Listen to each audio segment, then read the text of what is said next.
concludes the game. Welcome to the post-game show, everyone. It was a lot of fun. In the end, it was a Necrons victory, but it was very close score-wise. I don't know how close... The problem is, this particular objective game, it was really hard because I wanted to play Necrons ahead of time. In fact, I intentionally didn't bring certain units because I thought it would be too much of a blowout if I did, like the Destroyers with their AP3 weapons. But the problem with the scenario was Necrons are really survivable. Yes. And them on objectives are really hard to get off. And your fastest things, you scouted, and then I was able to tie them all up for the rest of the game. Yeah, scouting them may have been a mistake in retrospect, but like, it wouldn't have mattered, right? At some point, if you moved up, I wasn't going to like those raids. Yeah.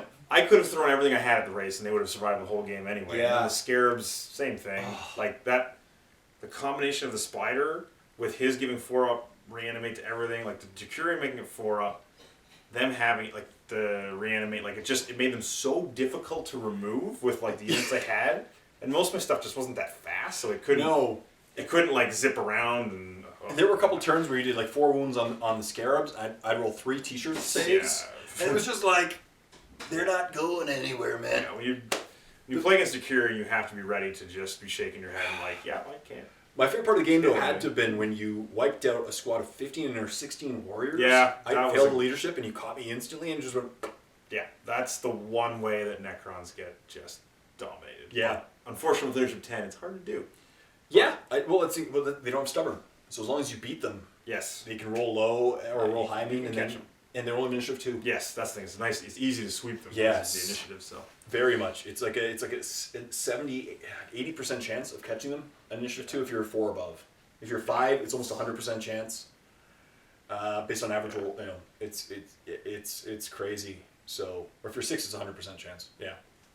But it's crazy. Yeah. So it was really fun. But yeah, the MVP of my game had to have been the Spider. Just getting everyone reanimate and producing more Scarabs each turn, and then they were just jumping in combat and keeping things alive. Yeah, I think at turn 4, you only had like 1 less Scarab than you did at the start of the game. Yeah, it was just like, oh, I'm just feeding things more into this. And the problem is they're beasts and they're fearless. So they're swarms because they're fearless, and so they just stay alive. And Demonkin's also Decurion is a really horrible matchup for Demonkin because. They have no characters for challenges, or very few.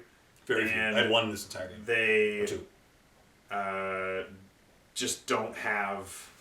Like, they don't die. So, like, you can't generate blood type points by killing them, because they don't die, and you can't generate blood type points by getting killed by challenge or whatever. Like, the blood type just wasn't a factor. Like, no, and that's the thing. I just kept half my army back for most of the game, because they had to stand on those 3 objectives and couldn't do anything else. Yeah, and but that grabbed points, exactly, and that's it. And my fastings moved up and quickly got stuck in your army, and we just battled the entire game. Turn 1, top of 1, I assaulted you. Yeah, the game took a long time just because we had to roll combat for every turn from turn 1 through 5 in that ruins every time. Everyone, and there were so many attacks, and it was amazing though. But yeah, it was a great game, and it was really fun playing a data sheet scenario. You got to come back and we got to do another one. I really like those. It was a lot of fun. It was different from the normal Maelstrom, and it was a great game. So. I really like the non-symmetrical, like, sort of campaign-y, narrative-y kind of ones, because the Maelstrom, like, they're neat in terms of how they play, but they're very nonsensical as far as, like, the story. You're like, okay, I want to get here, then I want to get there, then back to here. Wait a minute. Now I want to kill this thing, but not that other thing. I really want to kill a Psyker right now. Yeah. It's like, okay. Like, yeah, they're a great way to play, like, in terms of a balance, but the narrative hurts. For some of my armies, it's like, now I want to go where my opponent tells me to go. Yeah. My opponent wants this, and I know that, so... Some of the cards, like Grey Knights... Oh, yeah. The opponent chooses the objective. Same with the Orcs. It's on a D6 roll, and you're like, okay. Yeah. But, so thank you as always for coming. It was a great time playing against awesome men. And Necrons got their victory. They finally got their victory, and I finally got to beat... Not like I'm saying beat Trevor's my goal or anything, but our games have been a lot of fun. Plus, like, the Grotting one was a lot of fun, especially when we play each other. But you got to come back and got to play more, so stay tuned for more games. So next time, this is Jay and Trevor saying...